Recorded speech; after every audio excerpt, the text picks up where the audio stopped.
আসসালামু আলাইকুম প্রিয় শিক্ষার্থী বন্ধুরা। আজকের এই এইচটিএমএল বেসিক্স কোর্স ফর বিগিনারদের এই বাংলা টিউটোরিয়াল কোর্সে আপনাদের আমি স্বাগতম জানাই। আজকের এই কোর্সটি আমরা মূলত এইচটিএমএল এর উপরে আলোচনা করব, এইচটিএমএল ক্রিয়েটারের উপর আলোচনা করব, W3 কনসোর্টিয়ামের উপর আলোচনা করব। এই বিষয়গুলো কেন বেসিক একটু আলোচনা না জানলে আমরা পরবর্তী কাজগুলোতে যেতে পারবো না। তবে এইচটিএমএল এর এই বেসিক কোর্সে টিউটোরিয়াল বা ভিডিও সংখ্যা হবে 24টি অথবা 25টি, সর্বসাকুল্যে এইটি মিলে আর কি। তো তাই আমরা দেরি না করে কাজের দিকে চলিয়ে যাই।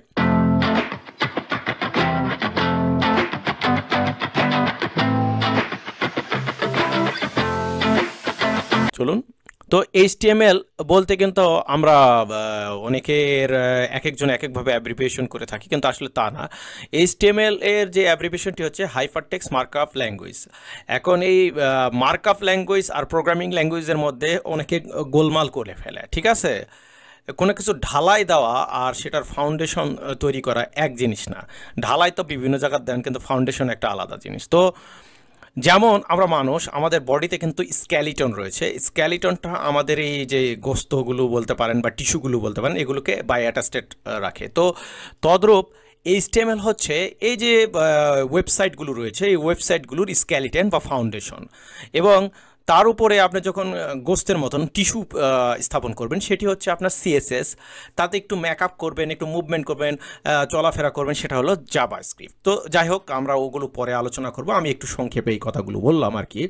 এইচটিএমএল হচ্ছে skeleton of website or internet. Okay. তো এই এইচটিএমএল মানে হাইপারটেক্সট মার্কআপ নিয়ে অনেক ধরনের কথা আছে। তো এই প্রোগ্রামিং মানে এই ফাউন্ডেশন প্রোগ্রামিংটি বলতে পারেন, ওয়েব ফাউন্ডেশনটি, এটি হচ্ছে টিম বার্নার্স-লি এটি 1989 সালে তিনি ডেভেলপ করেছিলেন, যখন তিনি সার্নে ছিলেন। সার্ন এইটি হচ্ছে ইউরোপীয় ইউনিয়নের একটি অ্যাটমিক এনার্জি ফিজিক্সের পরীক্ষা গবেষণাগারে। তখন তিনি হলো সিঙ্গেল চুক্তিবদ্ধ একজন বিজ্ঞানী হিসেবে সেখানে কাজ করছিলেন। তো এই সার্নের আন্ডারে তিনি জব করা অবস্থায় আমাদের সেই এইচটিএমএল, www, তারপরে আপনার হচ্ছে ওয়েব ব্রাউজার, এগুলো তিনি ডেভেলপ করেছিলেন। তো আমি আপনাদেরকে একটা একটা করে ডেটা দেখাবো। তিনি প্রথম যে ওয়েবসাইটটি বিল্ড করেছিলেন সেই ওয়েবসাইটটিও দেখাবো। ওকে। তো আমরা একটু এই ভদ্রলোকটাকে চিনে রাখি, যেহেতু আমরা আজকে এই ওয়েব ব্রাউজার ব্যবহার করছি, ইন্টারনেট ব্রাউজার ব্যবহার করছি, ইন্টারনেট ব্যবহার করছি, এই ওয়েব ডেভেলপমেন্ট করছি, কিন্তু আমরা ডেভেলপ করতে গিয়ে উস্তাদকেই ভুলে যাই। হ্যাঁ, এনাকে টিম বার্নলি, ইনা কিন্তু পূর্ণাঙ্গ নাম হচ্ছে টিমোথি জন বার্নলি, ঠিক আছে? তো ইনার যে প্রতিষ্ঠানটি, যেটাতে পরবর্তীতে তিনি তৈরি করে W3 কনসোর্টিয়াম, মানে ওয়ার্ল্ড ওয়াইড ওয়েব, তো এটার উনি ফাউন্ডারও। তো উনি যখন এই সার্নে জব করতেন, এই সার্নে জব করা অবস্থায় তিনি একটি মানে প্রজেক্ট তৈরি করছিলেন, এবং এই প্রজেক্টের সাথে অনেক কয়েকজন ছিল। যেমন আমি আপনাদেরকে একটু ডেটা দেখে দিই। আপনারা যদি home.cern-এ যান বা আপনি সার্ন লিখে সার্চ দিলে আপনি সরাসরি ওয়েবসাইটটি পেয়ে যাবেন গুগলে। সেখান থেকে আপনারা যে প্রজেক্ট আর কি, ইন্টারনেটের যে প্রজেক্ট আছে, দ্য বার্থ অফ ওয়েব, এই ওয়েবের জন্মের যে বিষয়টি, তো এখানে আমি আপনাদেরকে দেখাই দিই।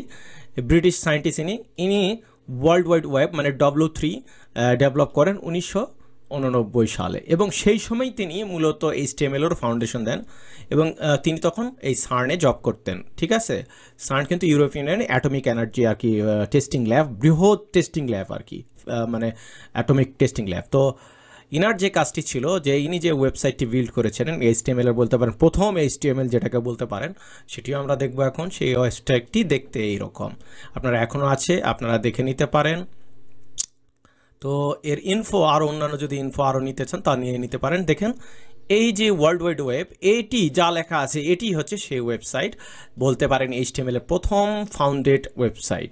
আমরা যদি এর বিহাইন্ডে যদি এর হলো সেই সময়কার কোডিং স্ট্রাকচারটা যদি দেখি, আমরা রাইট বাটন ক্লিক করে আমাদেরকে পেজ ভিউ সোর্স দেখতে হবে, ঠিক আছে? পেজ ভিউ সোর্সে গেলে দেখতে পাবো আমাদের আজকের কোডিংয়ের সাথে তখনকার কোডিংয়ের কিন্তু পুরোপুরি ভিন্ন ছিল। দেখুন কতগুলো কোড লিখেছে তিনি একটা জিনিসকে রিপ্রেজেন্ট করার জন্য তৎকালীন সময়ে। দেখুন স্ট্রাকচারগুলো, দেখুন ট্যাগ দিয়ে যত করা, এটাই হচ্ছে ফার্স্ট ফাউন্ডেশন কোড আর কি এইচটিএমএল এর। আপনারা আরও দেখতে পারেন, আরও এখানে হাইপার টেক্সের আরও বিষয় আছে। এই যে হাইপার টেক্স, এখানে ভালো করে আরও দেখতে পারেন, এর পুরো ডেটাটা আপনারা দেখে নিতে পারেন, যে HTML-টি আপনারা লার্নিং করবেন, মানে এই HTML-টি যেটা লার্নিং করবেন তার একটা পূর্ণাঙ্গ বৃহৎ ডেটা আমি আপনাদেরকে দেখাই দিচ্ছি। আর অন্যান্য জিনিস আছে, আপনারা চাইলে এখানে সার্নের ওয়েবসাইটে গিয়ে বাকি জিনিসগুলো দেখে নিতে পারেন। ঠিক আছে, তো আপনি HTML কেন শিখবেন, কী কারণ শিখবেন, এটা তো অবশ্যই বুঝতে পারছেন, যেটা ফাউন্ডেশন। যেমন আমি আপনাকে একটা ওয়েবসাইট দেখাই, গোগো জিরো। ঠিক আছে, এই গুগল জিরোতে আসেন, আমি এই গুগল জিরোর কোডটি পরে আপনাদেরকে দেখাই দিচ্ছি। এটা একটা ওয়েবসাইট। এটা কি ওয়েবসাইট? এটা গুগল জিরো ওয়েবসাইট। এখানে হলো BMI ক্যালকুলেটারের একটা মানে কোড করা রয়েছে। এটা কোডটা হচ্ছে আমি করছি। তো আপনাদেরকে একটু বোঝানোর জন্য, যে এখানে দেখেন দুইটা প্যারাবোলাতে ভাগ করা আছে, এটা HTML-ই কোড করা হয়েছে, তারপরে সেটাকে একটু রূপে ঝুঁকে CSS এবং জাভাস্ক্রিপ্ট লাগানো হয়েছে। তো আমি দেখানোর জন্য যে আমি কেজি, এখন ঘটনা হচ্ছে আমার হাইট মিটারে কত এটা আমি জানি না, কিন্তু আমি ইঞ্চিতে জানি যে আমার হাইট হচ্ছে ফিট এই 5 ইঞ্চি। ঠিক আছে, এই যে আমি লিখলাম মানে 65 ইঞ্চি লিখলাম। দেখেন এখানে অটোমেটিকলি কিন্তু 1.65 মিটার্স কিন্তু এখানে শো করে দিল। আমি যদি এখানে ক্লিক করি তাহলে অটোমেটিক্যালি কিন্তু আমার এখানে হাইট ঘরে ডেটাটা গেল। আমি এখানে ডেটা কিন্তু দিতে পারতাম, এটা এখানে ডেটা দিতে পারতাম, আমরা এখানে কিন্তু পরিবর্তন ঘটাই, তাহলে অটোমেটিক্যালি কিন্তু আমাদের রেজাল্টগুলো আসছে, এ ইন্টারঅ্যাক্ট করছে। একই সাথে অনেকগুলো বিষয় আছে, আমি এই বিষয়গুলো নিয়েই কথা বলবো। যে ইন্টারঅ্যাক্ট, আমি এখানে যদি না দিয়ে এখানে যদি লিখতাম ফিট, লিখতাম 5.5, ভালো করে দেখেন এটা কপিতে প্রেস করার সাথে সাথে তথ্য ওখানে যাবে। বা এখানে আমি লিখলাম এটা 4, তা ভালো করে দেখেন সরাসরি চলে যাবে তথ্য এখানে অটোমেটিক্যালি কিন্তু। হ্যাঁ, দেখেন এখানে, তো এখানে যদি সেন্টিমিটারে লেখেন সেন্টিমিটারেও চলে যাবে। তো আমরা যে বিষয়টি বোঝাতে চাচ্ছিলাম, যে এই যে ফাউন্ডেশন, এই মনে করেন যে বক্সগুলো, টেক্সট বক্সগুলো, এই লেখাগুলো, এই লেখাগুলো এগুলো কিন্তু HTML দিয়ে করা। ঠিক আছে, এবং এটাকে কালারাইজ করার জন্য কিন্তু এই যে রঙিন, যে হলো স্কাই ব্লু, তারপরে আপনার লাইট পিঙ্ক, এগুলো ব্যবহার করা হয়েছে, বা গ্রে কালার, এগুলো কিন্তু CSS এর মাধ্যমে করা হয়েছে, এবং এগুলো কম্বিনেশন করা হয়েছে।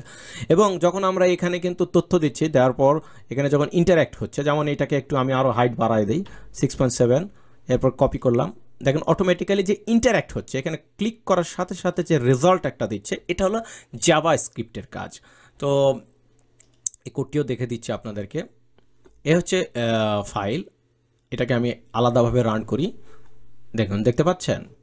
তো এটার যখন আমরা কোড দেখব, আমি যদি এই কোডটা যদি নোটপ্যাড প্লাস প্লাসে ওপেন করি আপনাদেরকে বোঝানোর জন্য, যে নোটপ্যাড প্লাস প্লাসে ওপেন করলাম, এই দেখুন এর কোড।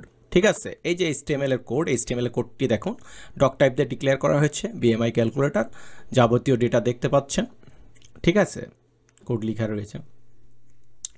এর পাশাপাশি এই যে এটা HTML, তারপরে এর ভিতরে অনেক কাজ করা হয়েছে, CSS-কে কল করা হয়েছে। এটা CSS, আমি এটাকেও আপনাদেরকে মানে দেখাই দেই, তাহলে ভালো হবে। এবং তার পাশাপাশি এটা হচ্ছে জাভাস্ক্রিপ্ট। হ্যাঁ, তো এই যে তিনটা মিলে একটা অ্যাপ্লিকেশন হয়েছে, তার মানে আমার কিন্তু একটা ফাউন্ডেশন লাগবে। আমি যদি একটা বাদে আরেকটা নেই, আমার কাজ করবে না। আমি আপনাদেরকে এটা বোঝানোর জন্য একটু এই ফাইলটাকে আলাদাভাবে বুঝাই, যে আমি যদি এই ইন্ডেক্স যে ফাইলটি রয়েছে এটাকে কপি করে আমি বাইরে রাখলাম বোঝানোর জন্য, CSS ব্যতিক্রমে ফাইলটিকে যখন রান করব, তখন আমার কিন্তু এই ফাইলটি দেখতে কিন্তু এইরকম হবে। এটা কিন্তু বেসিক HTML এর, এখানে ভালো করে দেখেন, এটা বেসিক HTML এর ফাইল। ঠিক আছে, আমি এখানে কোনো কিছু দিচ্ছি, দেখুন ভালো করে, আমি এখানে দিলাম যে 56, এখানে লিখলাম আপনার হচ্ছে 1.65, কোনো রেজাল্ট আসছে? কোনো রেজাল্ট আসেনি। ঠিক আছে, এই যে ইন্টারঅ্যাক্টও করছে না, কেন করছে না? কারণ আমার এখানে জাভাস্ক্রিপ্ট নেই, বা এটা ডিজাইন কেন নেই। আমি যদি এখন এই বাইরে এই জায়গাতে যদি এই BMI ক্যালকুলেটরের পাশে যদি আমি এই style.css-টাকে কপি করে বাইরে রাখি আপনাদের বোঝানোর জন্য, তাহলে আরও বেটার হবে। আমি এটাকে রিলোড করি, অটোমেটিক্যালি কিন্তু CSS লোড নিয়েছে, এখন কিন্তু ইন্টারঅ্যাক্ট করবে না, কারণ জাভাস্ক্রিপ্ট নেই। আমি আবার আপনাদেরকে বোঝানোর জন্য 56 এবং হাইট, কোনো রেজাল্ট আছে? No result. কোনো রেজাল্ট আছে? No result. কেন রেজাল্ট আসছে না? কারণ জাভাস্ক্রিপ্ট নাই। তো আপনারা হয়তো বুঝতে পারছেন, কথাগুলো অনেক দীর্ঘ হয়ে গেল, প্রায় 10 মিনিটের উপরে হয়ে গেল বোঝানোর জন্য, যে এই যে আমরা বেসিক আলোচনা করলাম একটা ভিডিওতে, তো এই ভিডিওতে এত কিছু আলোচনা করার কারণ হচ্ছে যে আমরা যদি ওয়েব নিয়ে কাজ করতে চাই তাহলে আমাদেরকে অবশ্যই HTML বেসিকটি শিখতে হবে। আর একটি কথা মনে রাখবেন, সে বিষয়টি হচ্ছে যে আপনারা যারা আমার এই বেসিক HTML এর যে প্রথম ভিডিওটি আছে এটি যারা দেখবেন তারা অবশ্যই কিন্তু আমার হচ্ছে ফ্রিতে আমি সেটি আপনাদেরকে দিয়ে দিই, এখানে সরাসরি দেখায় দিই, তাহলে আপনাদের বেটার হবে। যে এখানে এই যে 6টি ভিডিও রয়েছে, এই 6টি ভিডিওতে আপনারা যদি দেখে ফেলেন আর কি, কোর্সটি যদি কমপ্লিট করেন, আমি এটা আপনাদেরকে একটু স্বাভাবিকভাবে দিই। এই যে ওয়েব ডেভেলপমেন্ট কি, ওয়েব ডেভেলপমেন্টের রোড ম্যাপ, নোটপ্যাড প্লাস প্লাসের বিষয়টি, তারপর ভিজুয়াল স্টুডিও কোড, তারপর জ্যাম্প ইনস্টলেশন এবং ওয়েব ডেভেলপমেন্ট এনভায়রনমেন্ট, এই বিষয়গুলো সবগুলো আপনারা একটু দয়া করে এই জিনিসগুলো দেখে নেবেন, তাহলে আপনাদের পরবর্তীতে HTML কোড করার জন্য অনেক সুবিধা হবে। আমরা কিন্তু এনভায়রনমেন্ট সেটআপ আর দেখাবো না, কারণ আমরা সরাসরি HTML কোড করা দেখাবো, কারণ এখানে সবগুলো 1 by 1 দেওয়াই রয়েছে। আপনারা এই কোডগুলো দেখে নিন।